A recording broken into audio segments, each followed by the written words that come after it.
if you take over of letting people in, welcome everybody to our June early intervention echo session. We are glad to have you joining us today. As you noticed, we are recording this. The sessions will be on our Canvas site as well as on our webpage for you to review back and access these. If you don't wish to be recorded, you might want to think about jumping off.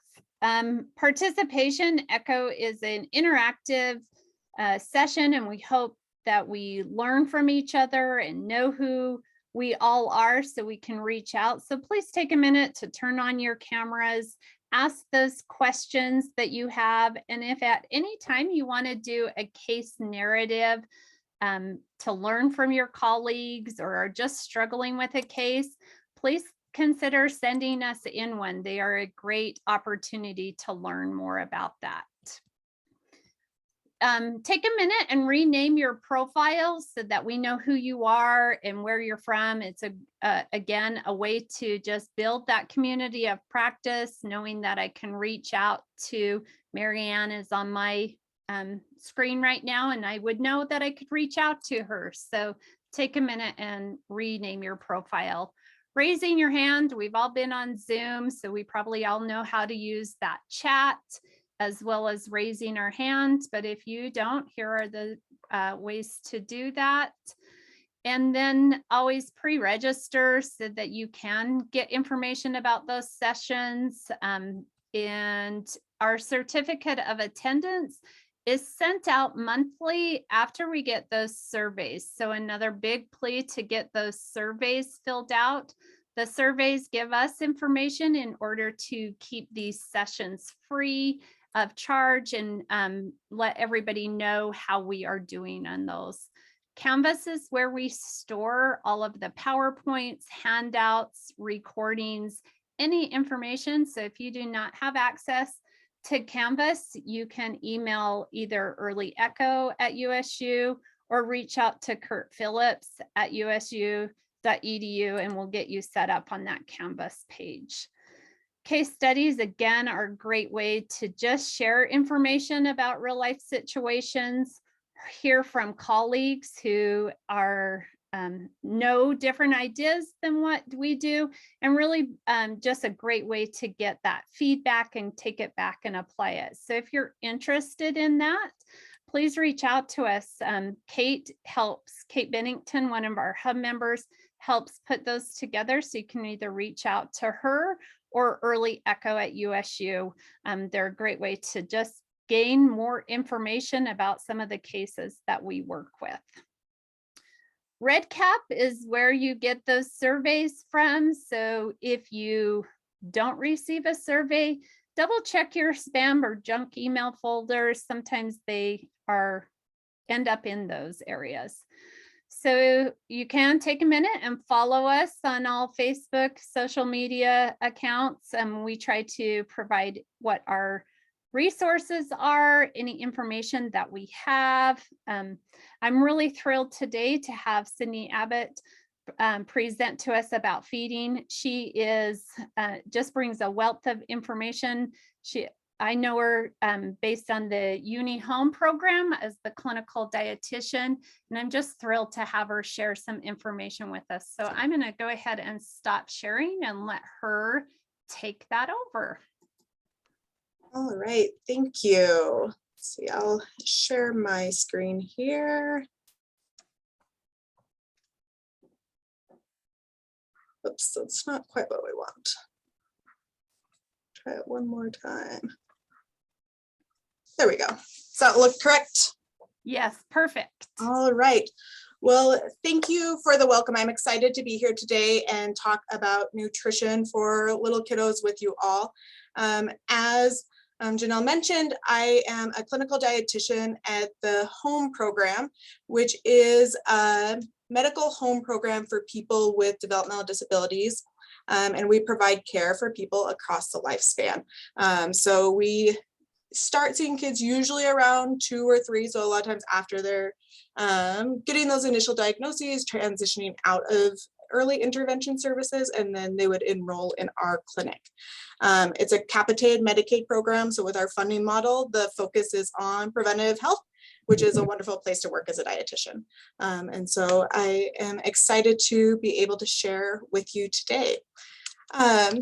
What I am planning on going through today is starting off with some of the nutrition concerns that we see in the US in early childhood, looking at what typical development of feeding skills looks like, so that you're aware of when something's not going as planned and when there might be a concern.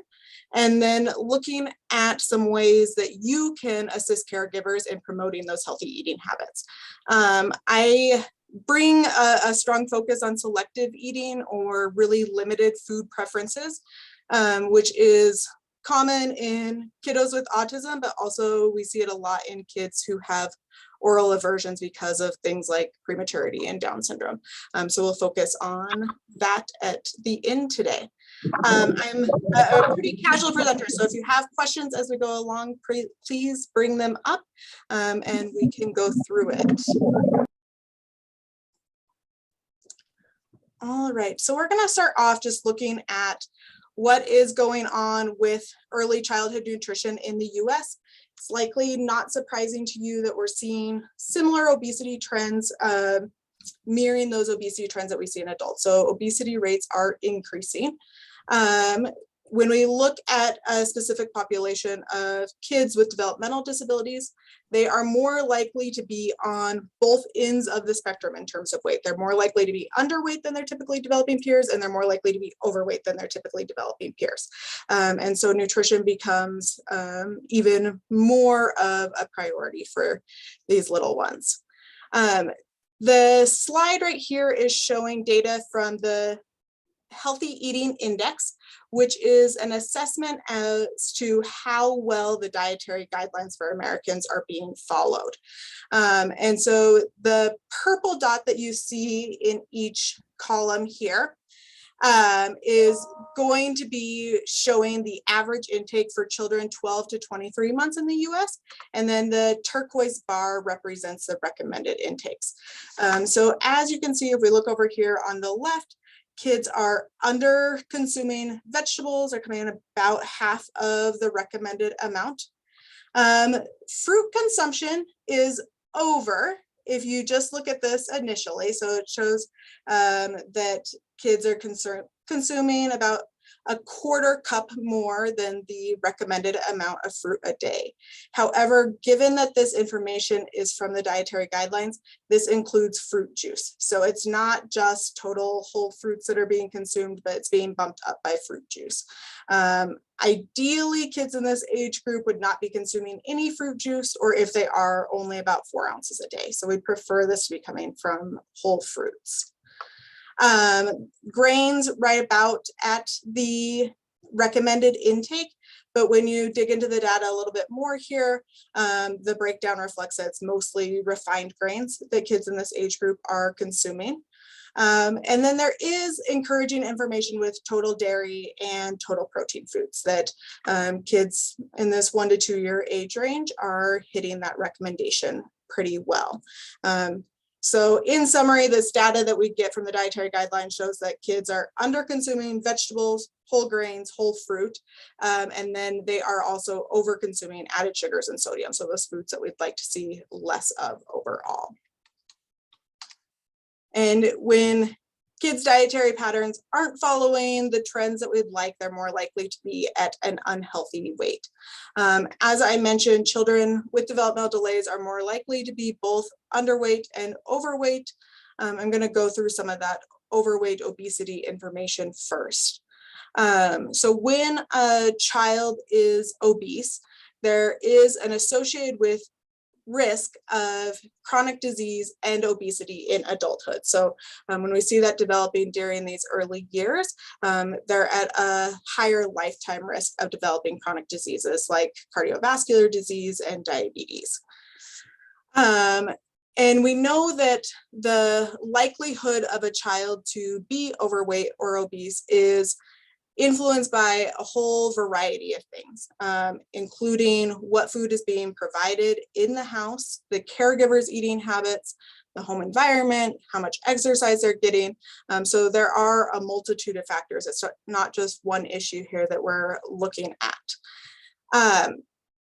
Some of the things that when we're looking specifically at why this higher rate of obesity exists in children with disabilities, we see atypical physical activity patterns being an issue. And you all are likely familiar with some of the barriers to physical activity in kids with disabilities. Sometimes it is because of mobility limitations.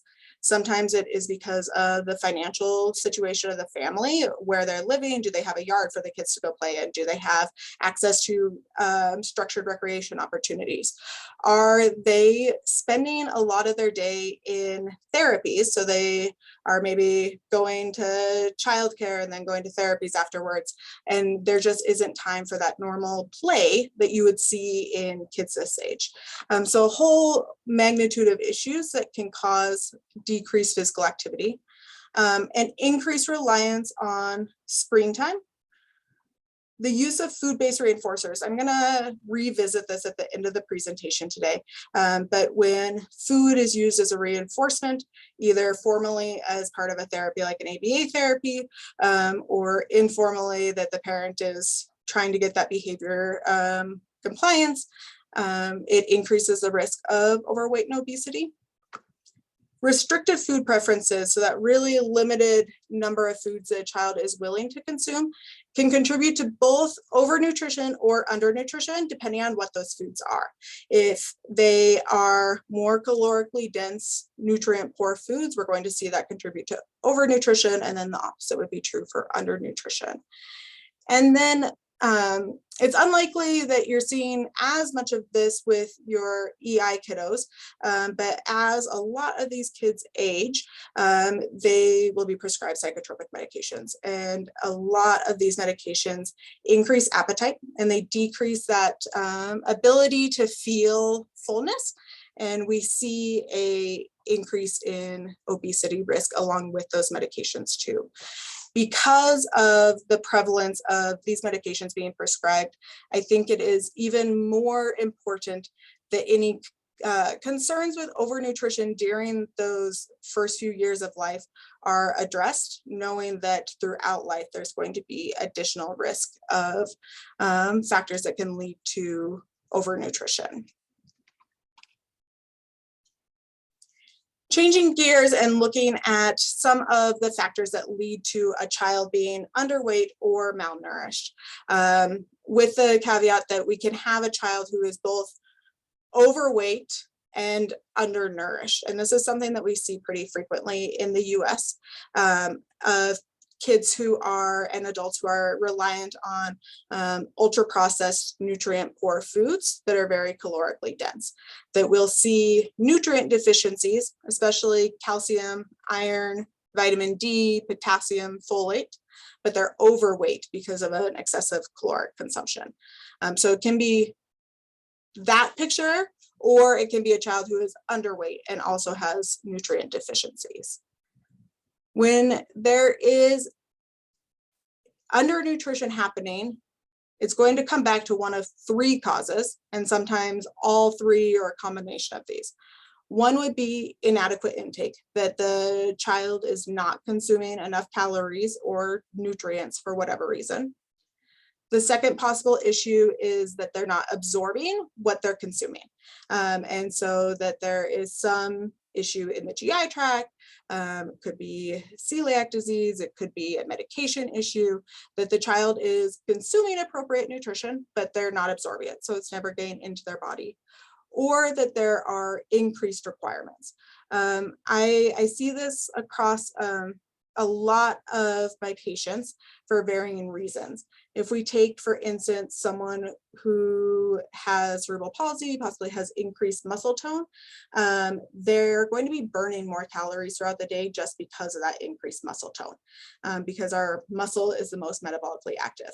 I also see this in some of my patients with autism who do a lot of stimming. Like, you think of those kids who are absolutely never still. They're pacing and moving their arms and just constantly on the go. And their caloric, the amount of calories that they're burning is so much higher than a kid who sits still sometimes during the day. So it's important to identify the cause as to why this undernutrition is happening, but also looking at what might be behind some of these causes. One could be a behavioral concern, that a child has limited food preferences. Maybe they have difficulty sitting still long enough to eat. Maybe they are really overstimulated in that mealtime environment and they're not partaking in eating regularly. We also want to make sure that if there's a medical issue or developmental delay that's contributing to that undernutrition, that is being taken into consideration in the treatment. So this could be anything from an oral aversion to something like cystic fibrosis that's changing what nutrients and the amount of nutrients a child needs. Could be a decrease in coordination in suck and swallow. We see this in young babies who have underweight issues, that they're not coordinating that correctly and not getting the nutrition they need. And then we also want to make sure that we're looking at any environmental challenges. So is there something happening within that familiar structure that is disrupting meal times? What are the eating habits of parents? Is there adequate food available to the families? Most of your kids are going to have access to WIC services if they want them. And so if there are food security issues in the household, promoting those when necessary. And then the last thing I have on this list, and again, you might not be seeing it quite yet, depending on the age of some of your patients, but many are prescribed these later on, is that stimulant medications tend to decrease appetite. And so we'll see that as a cause of low weight in this population, that when those are prescribed, kids just forget to eat. That if you have a kid at home, you might feel like they're always hungry. Can I have a snack? Can I have a snack? Can I have a snack? When kids are on stimulant medications, that stops. That they might eat okay at meal times, but that they're not getting those cues for snacks all day long. And so thinking about timing meals and timing medication to try to maximize appetite. Any questions on that before we go on to the next section?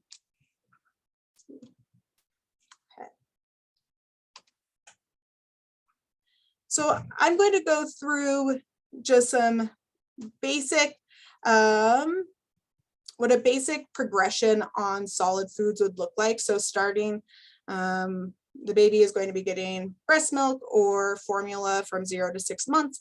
And then what are we seeing once a child is starting to transition off of that? So it's important that solid foods are not introduced too early.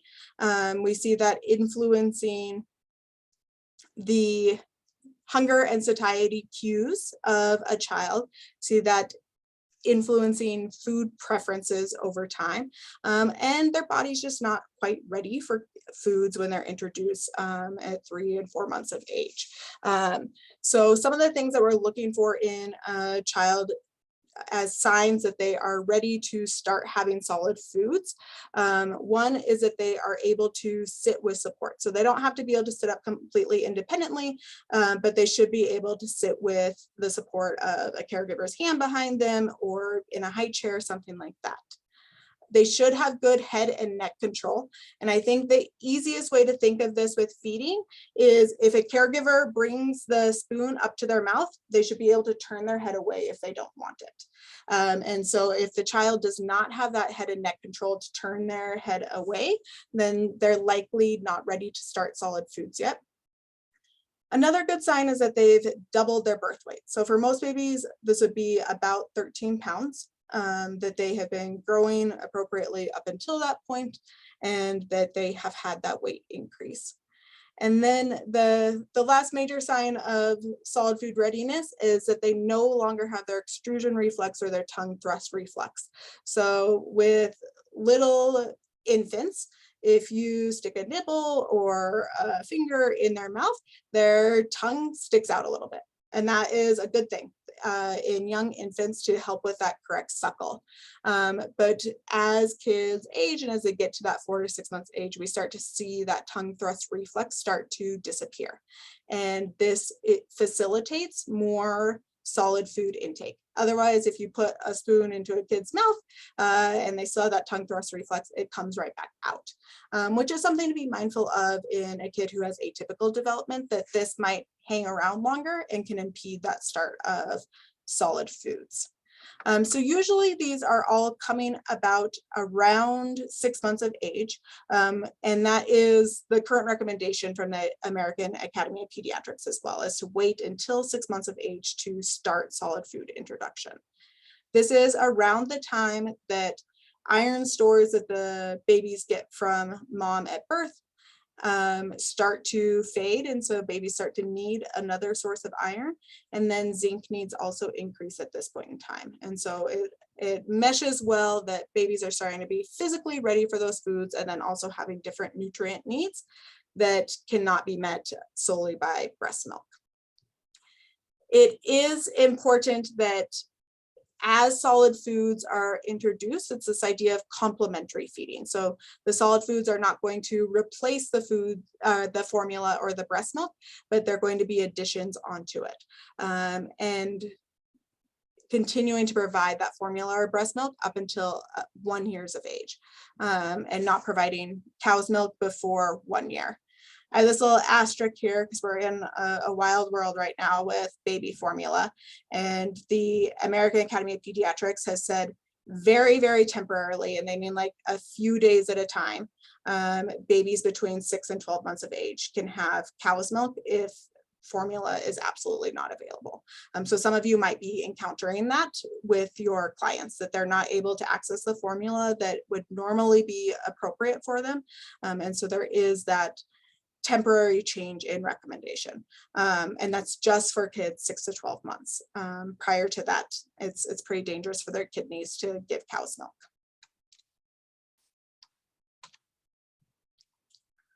So going through what that progression looks like once you start solid foods around 6 months of age, most of the time you're going to start with a puree.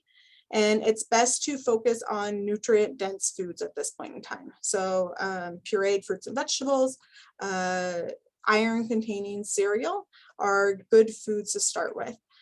Historically, it was always recommended to start with that iron fortified rice cereal because of the iron needs of kids. But there is an emerging body of research of just to what extent taste preferences are developed at this age. And if we start kids on a lot of sweet grains, then that's what they tend to prefer throughout their life. So starting off with more vegetables, gain a taste preference for some of those bitter tastes that come with vegetables, while being mindful that they do need iron and mixing that iron fortified cereal in soon. At this age, you want to focus on only introducing single ingredient foods initially in case there are food allergies. So giving a food, waiting a couple of days until introducing a new food, and then adding that into the repertoire. So if a child does end up having a reaction to eggs, for instance, you haven't fed them a muffin that has milk and wheat and eggs and pumpkin and all these things in it, and you have to go back through each of those individually to figure out what they're allergic to. At this age, it is great right from the start to encourage self-feeding. This is something that can be hard for parents because it's messy and not a lot of the food gets into a baby's mouth when they're self-feeding at 6 months age. But it is great to start to work on the development of the skills to get that sensory awareness of what food feels like.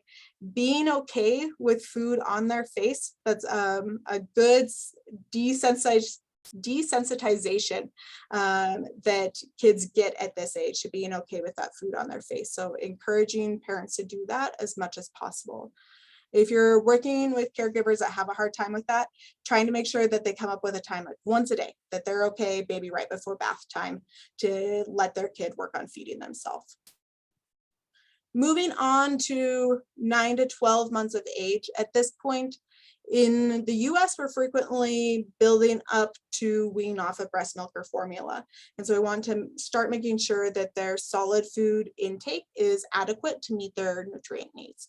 So focusing on increasing the variety of both textures and flavors, starting to add small amounts of spices into the food, still trying to avoid adding too much sodium, but small amounts of different spices, different textures, and getting the kids used to that. The current recommendation is to work on exposing kids to all of the top 8 allergens during this point in time. The top 8 allergens are wheat, soy, dairy, eggs, shellfish, nuts, and wheat. And having that exposure individually during this time seems to decrease the incidence of food allergen development later on in life. The only possible hesitancy on this is if there's a strong family history of anaphylactic food allergies, you might want to do this in the care of a physician, so that if the baby were to have a reaction, you could have treatment very fast. But other than that, getting those allergens in during this time does seem to decrease the frequency of food allergies later on in life. And then because you're working up to starting to potentially wean from breast milk or formula around 1 year of age, you want to make sure that the kids are getting enough calories from their solid food. So in addition to meals, offering 2 to 3 healthy snacks throughout the day. In the US, the recommendation is to continue that formula or breast milk till 1, and then weaning as it's appropriate for the baby and the parent at that time. And then moving on to toddler age, sometimes I think this is when nutrition for kiddos gets tricky. Like here, they're willing to eat pretty much anything you put in front of them.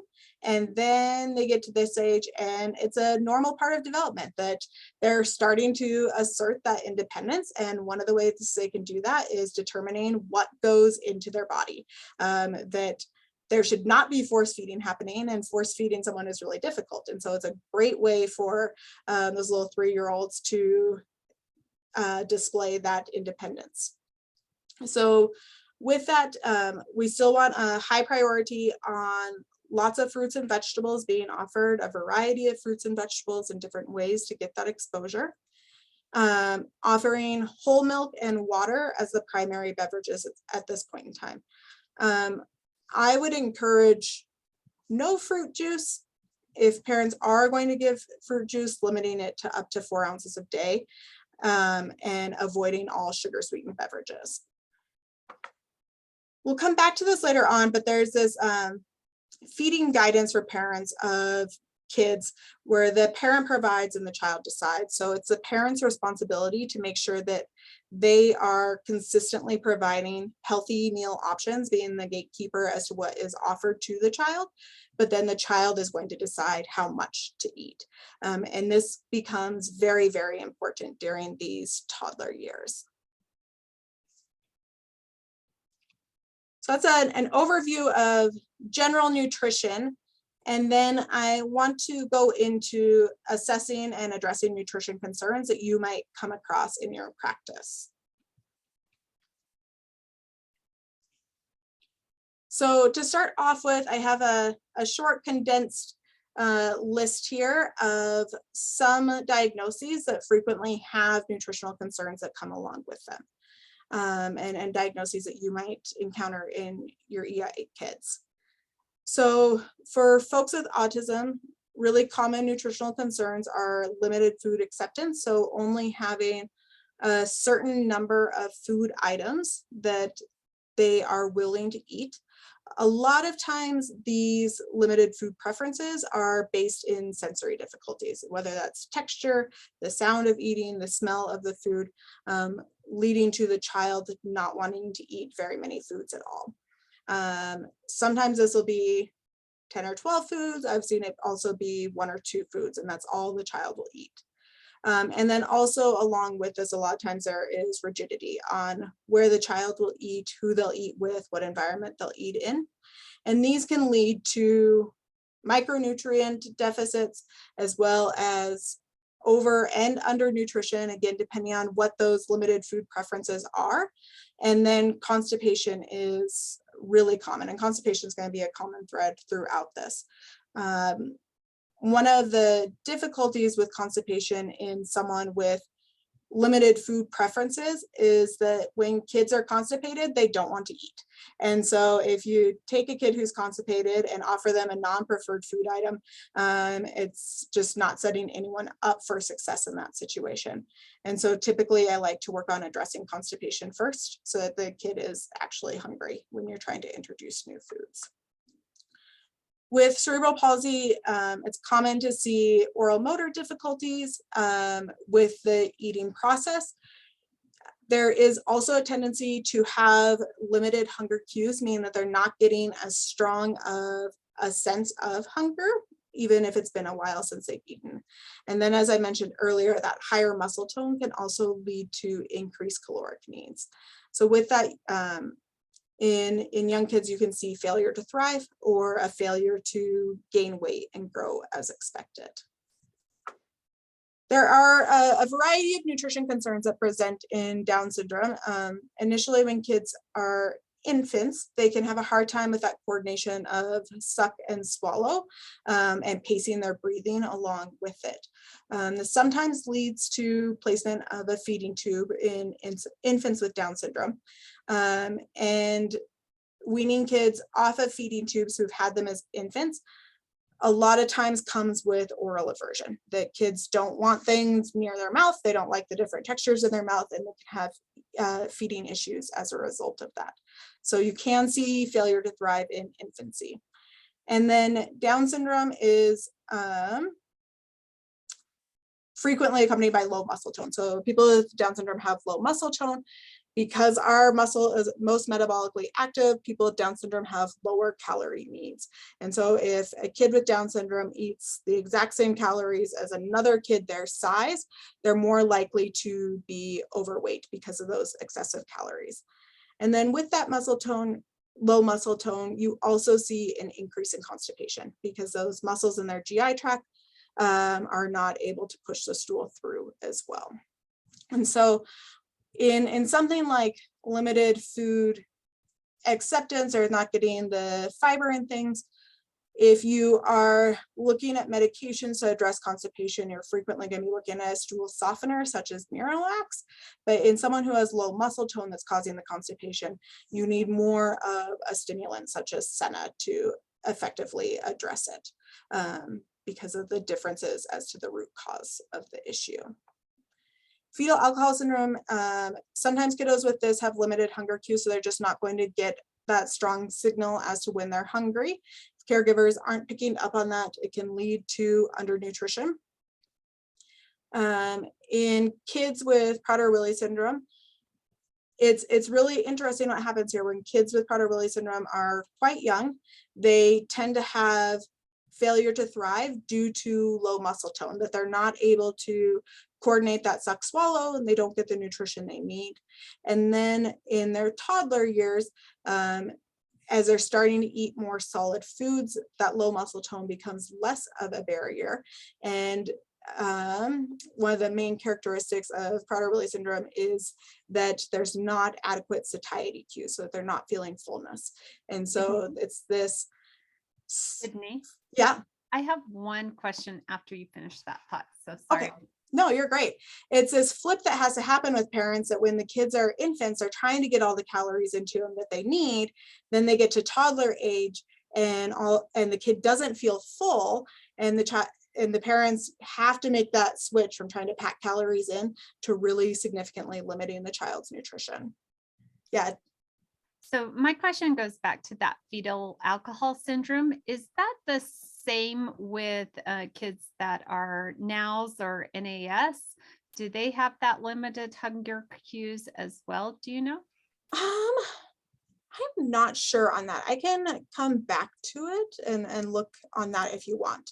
But yeah, I'm not positive. Okay, thank you. Yeah.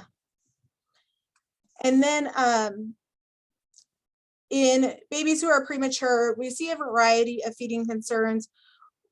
Like in kids with Down syndrome that have feeding tubes in their babies, if they've had feeding tubes, they might have an oral aversion. They can also have an oral aversion if they've had a lot of breathing equipment during a NICU stay, things like that, that they might just want nothing to do with food near their mouth. If kids are on feeding tubes as young infants, depending on how that formula is being delivered, they might constantly be getting a little bit of formula compared to most babies that are given a bottle or a breast milk feeding, and then there's a couple hours in between.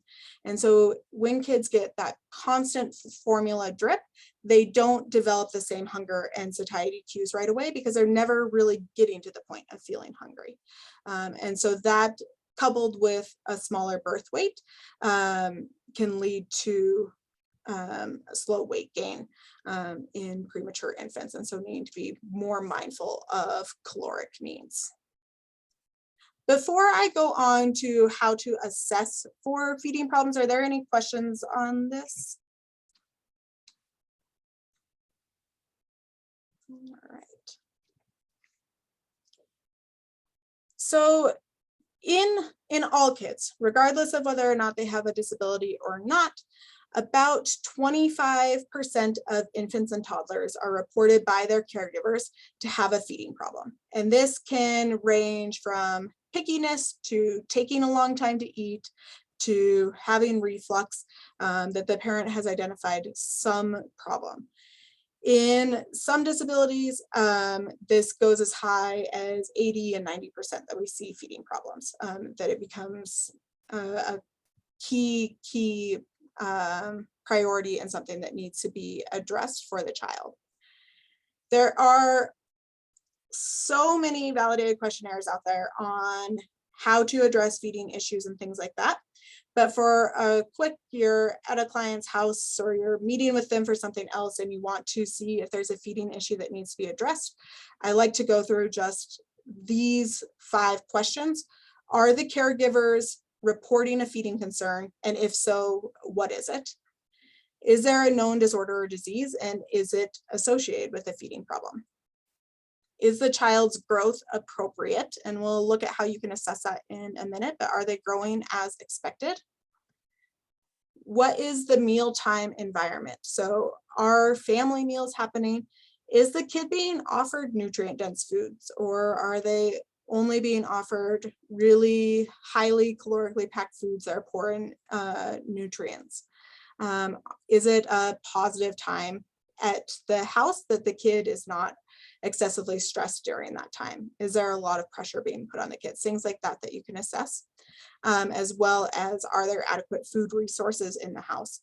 And that ties into, is there significant family stress that could be contributing to an eating issue? And then Sydney, there was a question that I think it went with that previous slide where it says, does that mean that NICU babies with feeding tubes are prone to be overweight later on? So more that they're prone to be underweight. So on the delayed hunger cues, that they aren't picking up on that hunger because they're always getting a little bit of nutrition. And so they don't register what hunger feels like as much. And so sometimes when kids are weaned off of a feeding tube, 2 things happen. One, they don't recognize those hunger cues as strongly because they didn't get it as an infant. And then 2, that oral aversion component, that if they aren't as interested in eating solid foods because they have a tactile aversion in their mouth, it can lead to inadequate intake. So usually we see kids being smaller who are premature at birth.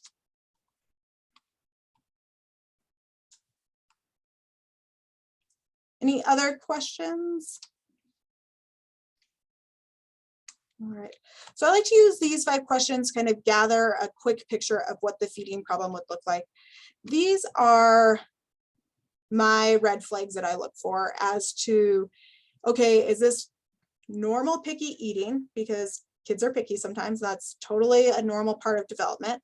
Or is there something that might need more of a targeted intervention with food? One of the ways that I assess this is if I ask a parent what foods your kid doesn't like, and they give me a list of foods that their child will eat, because that's a shorter list, that's usually a red flag. If they say, here are the 5 things that my kids eat, that's something to pay attention to. I'm going to combine these next 2. So a food jag is something that a lot of toddlers experience, where they want to eat the same food over and over and over again. It might be that every single night for dinner they want spaghetti and they lose it if you're having something other than spaghetti. And that is completely a part of normal development. Usually food jags start to fade by about the time a child is 3. And so if this is still happening past age 3 and going into those early elementary age, where the kid just wants the exact same food every single day, every single meal, then that's a red flag. Another thing is that when a kid usually has a food jag, they will stop eating the food for a while and then come back to it. But in a kid who has a feeding disorder, a lot of times they'll eat the same food for a long period of time. They'll stop eating it and then they'll never want it again. So they won't come back to it. And so over time, their food preferences become more and more limited. Also looking at family stress at meal times. Is the child meeting their expected growth outcomes?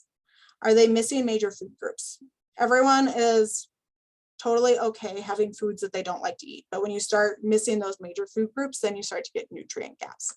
And then looking for, is there chronic constipation, fatigue, laboratory abnormalities that can indicate there is a nutrient deficit.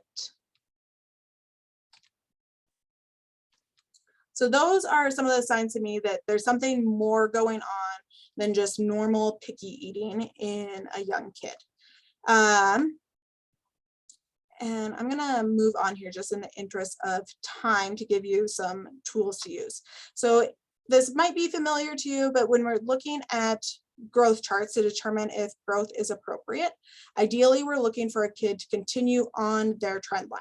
So it's totally okay if the kid is at the 10th percentile, it's totally okay if the kid is at the 75th percentile, but we want them to stay on their line over time. So if a kid is on the 10th percentile and then all of a sudden jumps up or jumps down, that's a concern.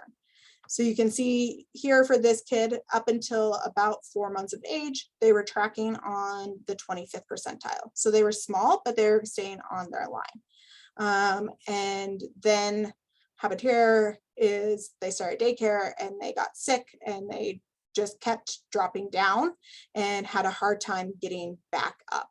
And so this is a concerning growth trend, that even though at this point they're following along a line, it's low and it's much lower than where they started. So that's something to look at if you are interpreting growth charts. So I'm going to move on now to some tips on how to address some of these feeding concerns that you might be seeing.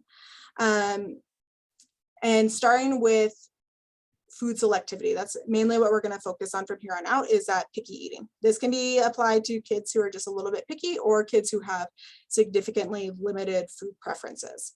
When a kid is starting to be introduced to a non-preferred food, there are these stages that they go through to start accepting the food. There are a lot of different numbers thrown around that you might hear, that it takes a kid 7 exposures to try a new food, or it takes them 5 exposures. Depending on the kid, sometimes it can take literally hundreds of exposures before they're willing to try a new food. And so if you have a kid with really limited food preferences, I think it is important to be very intentional about what foods you are introducing. That if you are only going to add on 3 foods over the course of a year, let's make sure that they're filling in gaps in their diet. So the first step is going to be that the child is going to accept the presence of the food. So a way that this can be facilitated is working with the child to stay in the room when other people are eating that food, to set an expectation that they sit at the table when other people are eating the food. And then maybe that they allow that food to be on their plate. So gradually working up to it. The next step is going to be accepting the odor of the food. Especially for kids with autism, this can be pretty challenging, that there can be strong smell aversions. So some ways to work on this are being in the kitchen while the food is cooking, with initially an expectation not to eat the food. We're going to hang out while the food's being cooked. You don't have to eat it, just to get used to the smell. You can also work on masking the smell, and I'll do this in a few different ways. One, you can change what else is being served. You can not cook the food item, which usually brings out a stronger odor. Or I also will use like a really strong smelling chapstick that's in a preferred smell that can sometimes overcome the smell of the food. Like if they're just getting a really strong cherry smell from the chapstick, it can overcome the smell of the food. And then the last stage of working on accepting it is to explore the tactile properties of the food. So working on touching the food with utensils, touching it with their hand, holding it in their hand, and then gradually working up to some of those eating motions. So maybe after they're willing to hold it, can they kiss it? Can they lick it? Can they take a bite and spit it out? So having really slow expectations to the point that hopefully you can get to where they're willing to consume the food. And I always tell my patients, you don't have to love the food, but can we get to a point that it's tolerable, that you can eat it on a regular basis? I have this picture of the grasshopper on here. Feeding Matters is a great resource for expanding food preferences. And they have this story about eating a grasshopper, that if you are not someone who eats grasshoppers on a regular basis and you were served grasshoppers, all of a sudden you might be like, whoa, get that off my plate. There's no way I'm going to eat that. And you would go through these steps as you figure out how to eat it, that you could come around to the idea of having the food to be in the same room as you. Could you get to the point that it's on your plate, but maybe you're not eating it? Then could you start to touch it with your fork?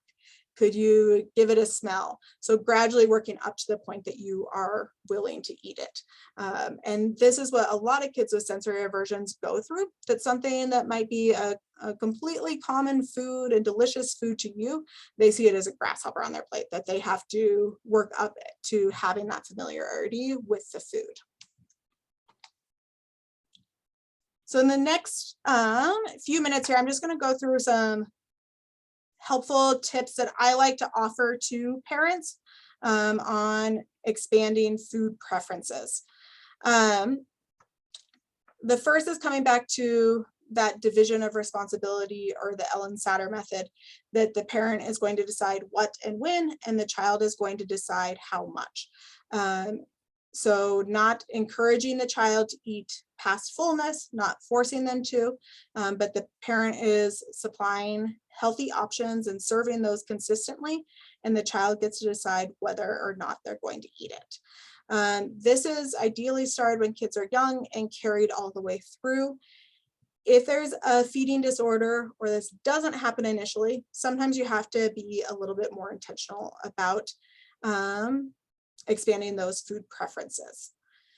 One way that can be helpful to do that is something called food chaining. And food chaining is you take a preferred food item. So in this picture here, it's a muffin, and you very gradually change it to the point that you get to a desired food item. So here they're taking a favorite muffin, they're changing the flavor just a little bit. Then they add just a little bit of shredded carrot to the muffin. They start to add more shredded carrot to the muffin. Then they serve pureed carrots with that same cinnamon flavor, and then roasted carrots with the same cinnamon flavor. So very gradually working toward a desired food. And this Feeding Picky Eaters Instagram has wonderful, wonderful examples of food chaining available that parents can use. Something else that can be helpful is having really consistent meal and snack times. With this Ellen Satter method, something I encounter is parents start to panic a little bit, that when kids don't eat great, they tend not to sleep well, they tend to be cranky, and they don't gain weight. And those are all things as a parent that are undesirable. And so they say like, well, I did this and they didn't eat the healthy foods, and now I know they're not going to sleep tonight. And so what I like to do is consistent snacks of preferred but not highly desirable foods. So what this looks like at my house is my daughter knows that every single night, regardless of what she eats for dinner, she has the option to have either plain yogurt or applesauce before she brushes her teeth at night. So that I know she's going to eat those every night. Those are foods that she likes, but I'm not saying like, hey, you can have a brownie if you don't eat dinner. But I know that her belly is going to be full going to bed. So that it's not reinforcing not eating dinner, but that it takes away that panic that comes about when a kid doesn't eat. And then I have the growth chart on here. I think it can be helpful to go through typical growth with parents.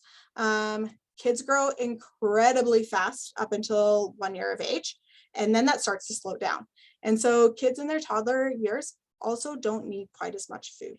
And so having reasonable expectations that kids just aren't going to eat as much then because their calorie needs aren't as high. Some other things that can be helpful are to avoid power struggles over food. That's very rarely helpful.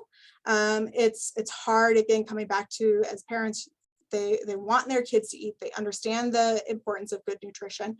You can't really make a kid eat. And so it's easy to get into these power struggles, but usually that just increases mealtime stress and doesn't actually help the child eat better. So rather than having these power struggles over what the child is choosing to eat, I like to shift the focus to family meals and staying at the table. So, and I'll go back to the visual timer here on this last slide. So I use this a lot, that the parent needs to provide a healthy meal and the child needs to stay at the table until the timer's up. And so a visual timer is great even for little kids. You can say like, hey, you get to choose whether or not you're going to eat, but we're going to stay at the table tonight until the red's all gone.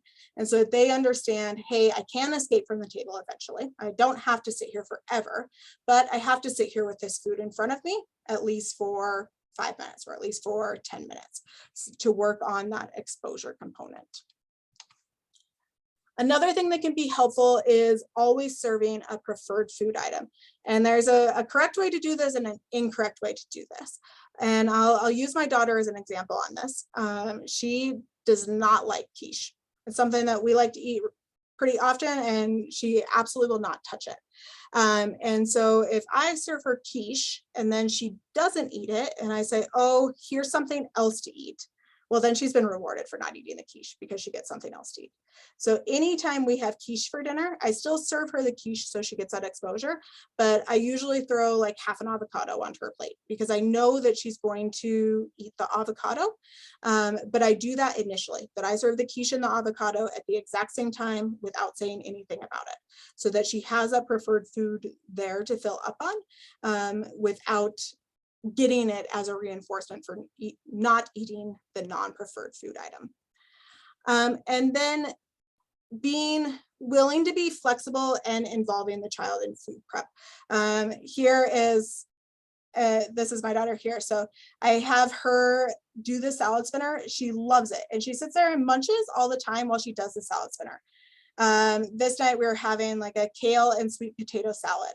And so she did the salad spinner and you can see she's munching the kale as she does it. I served her plate like this because I knew if I mixed everything together, she'd say like, ew, yuck, I'm not touching that. This has the same nutritional value and she gets that exposure. She didn't touch the kale on her plate, but by involving her in the food prep, she'd eaten it during that time. And so she'd already gotten some of the nutrients from it. And so that can be a great way to expose kids to new foods, get them excited about trying it, and just get them used to being around those foods.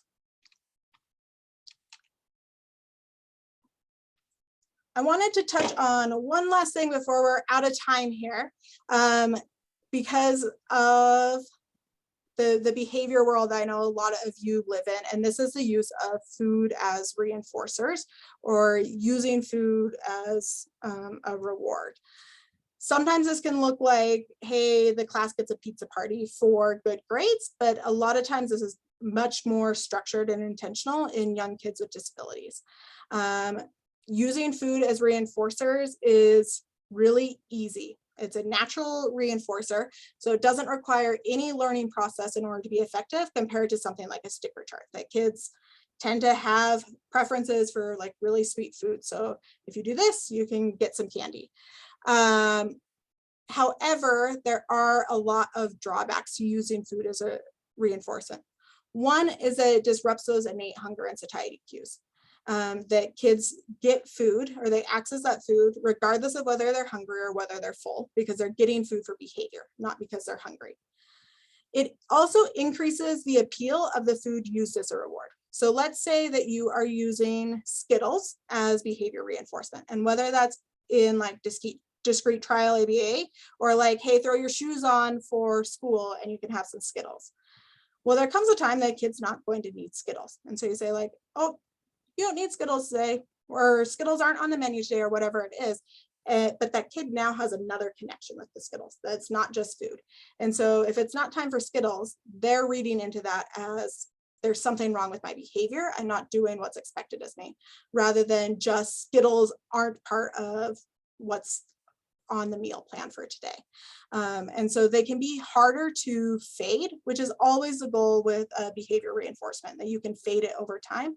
And that's harder to do. And then we also see a increase in those good feelings that a kid gets when they have those typically highly sugary foods, that they associate that food with feelings of success.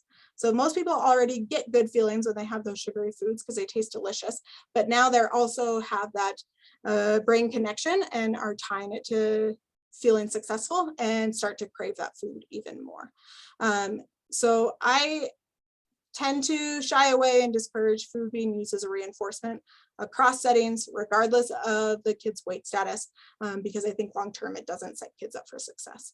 And there's decent evidence that sensory reinforcers can be as or more effective than food reinforcers, and they tend to be easier to fade than using food reinforcers. So if you're in that role where you're introducing reinforcement strategies, try to stay away from food.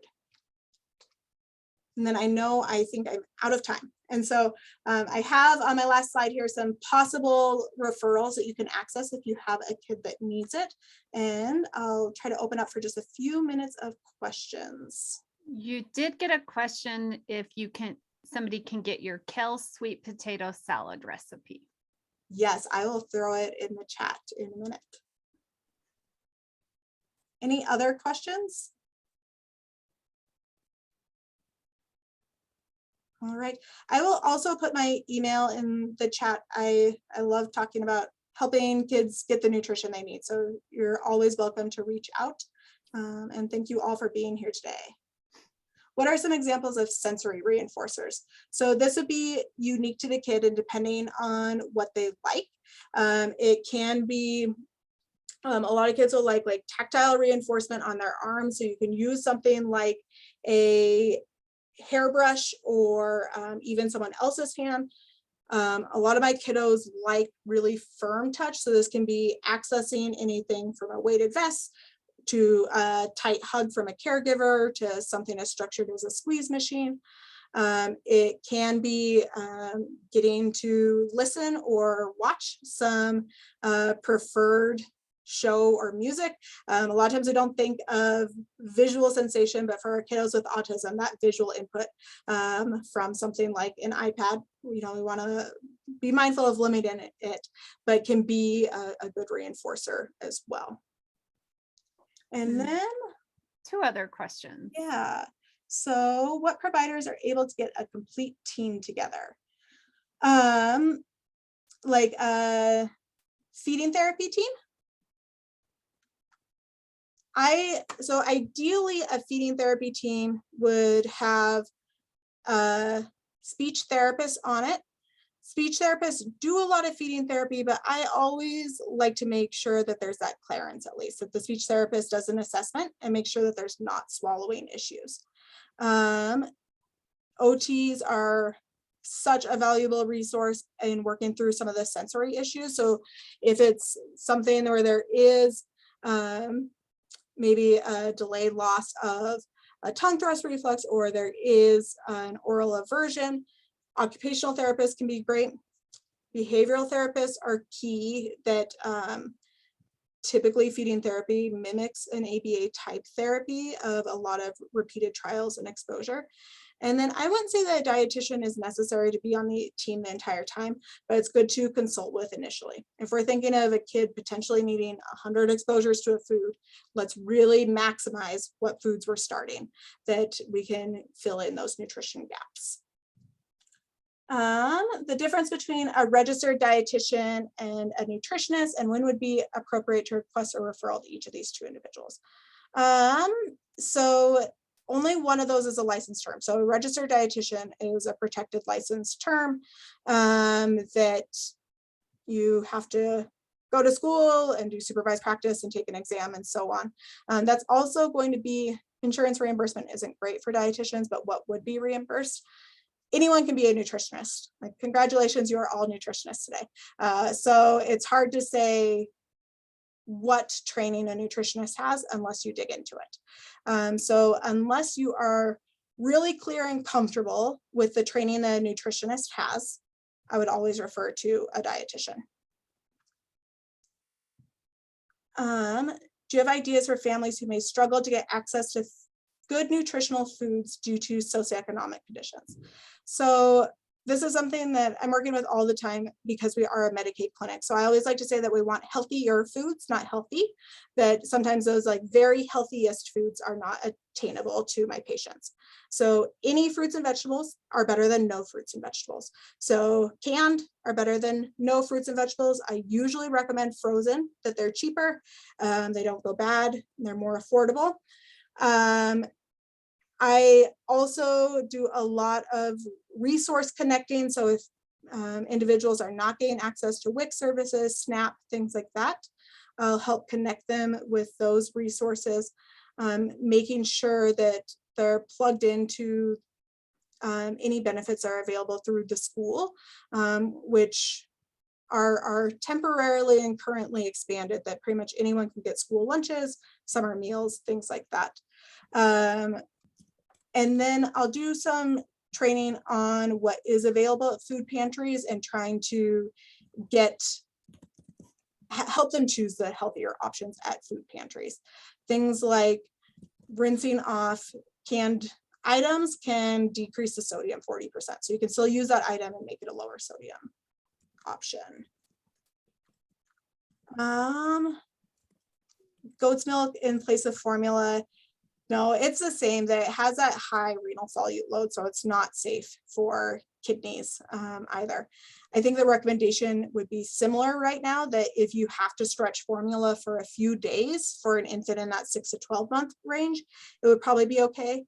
But overall, it is not an appropriate replacement for formula. You can get goat milk infant formula, so like a modified goat milk, that would be appropriate. It's difficult to find RDs and behavior therapists to team with. Is there a resource to find RDs? Yes, this is definitely an issue. If you are, so as far as for feeding therapy in Utah, usually people are going to get feeding therapy either through OT or speech at the U or Intermountain. They're typically not going to get it through dietitians. I will put a link to like a Find a Dietitian website in the chat when I wrap up. One of the issues is that dietitians are not typically reimbursed under insurance for feeding therapy. And so they're not usually going to be doing it in that capacity because there's not payment for it. But I will find a resource there. And then if the kid has access to an ABA benefit, with very small direction. A lot of times our ABA therapists can do feeding therapy. And so if they already have that behavior therapist, I know there absolutely are service deserts where can't access ABA therapy. And right now it's hard to get into a lot of service providers, but that could be a good way to go as well. I'm also involved with an ongoing study, it's been ongoing for years, at the U for feeding therapy that's free for people to access, a multidisciplinary team for feeding therapy. And that's through the UTech lab, and I'll put that in the chat as well.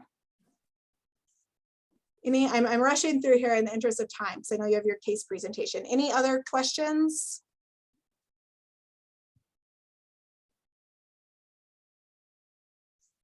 Sydney, that was a great wealth of information. I really appreciate it with all of that. So thank you. And thank you very much for putting all those things into the chat. That would be great. So I'm the one who is doing our case presentation today. And I was just chatting with Kate to say, can I just make it, I want to give a little bit of background, but the mom's biggest question, it was on tolerating or eating broken foods. So this little girl, she is 29 months old. She does have nutrition on her team. She sees outside OT and PT. She has an allergy to dairy, and she was a failure to thrive kid when she was born. She has some early indicators of autism, but she has not received a diagnosis. She uses great language and she understands that language. Her biggest thing is really this, she doesn't like texture. So we've been working on some texture exposure to that. So I loved your examples of that, Zinni. Those were great. But her mom's biggest thing is that she will not eat broken foods. So she loves crackers. She will eat crackers, but the minute it breaks, she has a meltdown. And that, like an apple, if they break the apple instead of cut it, she struggles with that. So when I was going through this case with mom, she had a lot of things that she would love for us to talk about, but her biggest thing was those textures and broken foods.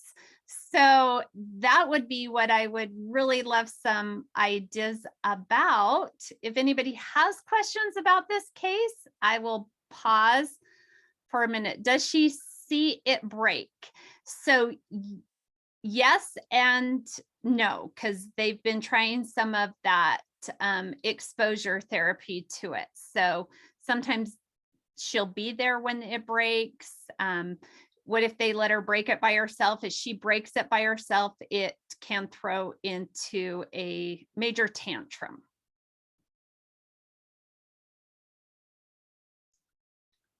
Does it make a difference? It might not seem like the same food if it's broken. Yeah, and that's one of the things that mom is really struggling with, because she doesn't think it's that same food. But like I said, if it's broken, she just won't eat. And then she ends up in a tantrum for, mom will say, almost to an hour at a time. And so this broken food is really becoming a barrier to eating time with mom.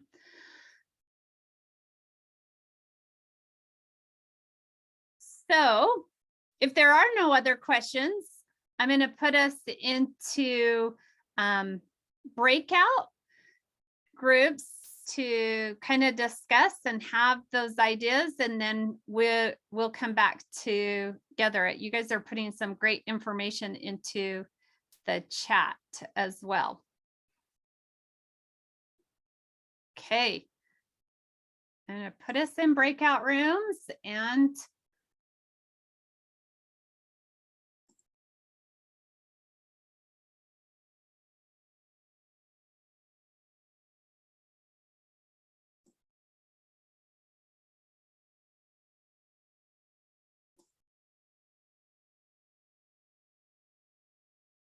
Kate, do you see your breakout room? It was there, then it disappeared. Oh, shoot. I was going, yeah, as I was clicking join, it disappeared. Oh,